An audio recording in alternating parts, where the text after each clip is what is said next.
بسم اللہ الرحمن الرحیم۔ معزز ناظرین کرام، یقیناً آپ خیریت سے ہوں گے۔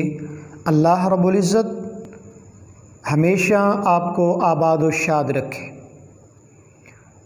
اللہ رب العزت نے جس طرح مہینوں میں بعض مہینوں کو فضیلت بخشی، دنوں میں بعض دنوں کو فضیلت بخشی، انہی ایام میں سر فہرست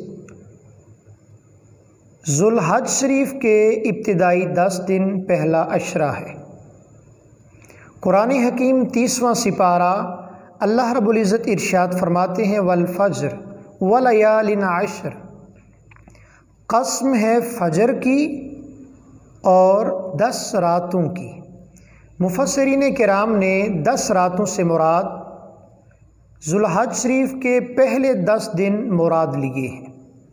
سیدنا جابر بن عبداللہ رضی اللہ تعالی عنہما بیان کرتے ہیں، سلطان حسینان دو عالم صلی اللہ علیہ وسلم کا ارشاد گرامی، افضل ایام الدنیا ایام العشر۔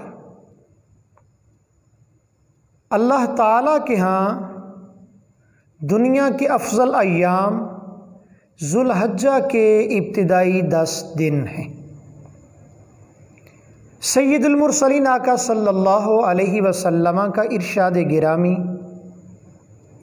ترمذی شریف کی حدیث پاک، ایسا کوئی دن نہیں ہے جس میں عبادت کرنا اللہ رب العزت کو عشرہ ذوالحجہ میں عبادت کرنے سے زیادہ محبوب ہو۔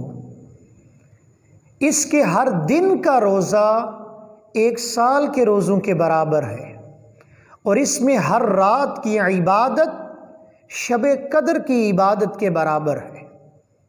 فخر المرسلین آقا صلی اللہ علیہ وسلم کا ارشاد گرامی، اللہ رب العزت کے نزدیک عشرہ ذوالحجہ کے برابر زیادہ عظمت والے دن کوئی نہیں، اور نہ کسی دنوں میں نیک عمل اتنا پسند ہے جتنا ان دنوں میں ہے۔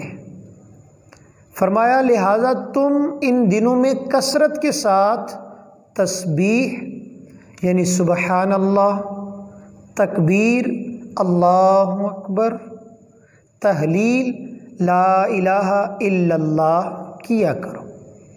رسول پاک صلی اللہ علیہ وسلم نے ارشاد فرمایا، عشرہ ذوالحجہ کی اہمیت و فضیلت کے بارے میں آئیے بڑا ہی خوبصورت ارشاد رسول صلی اللہ علیہ وسلم سماعت کیجیے۔ فرمایا ان دنوں کے عمل سے زیادہ کسی دن کے عمل میں فضیلت نہیں۔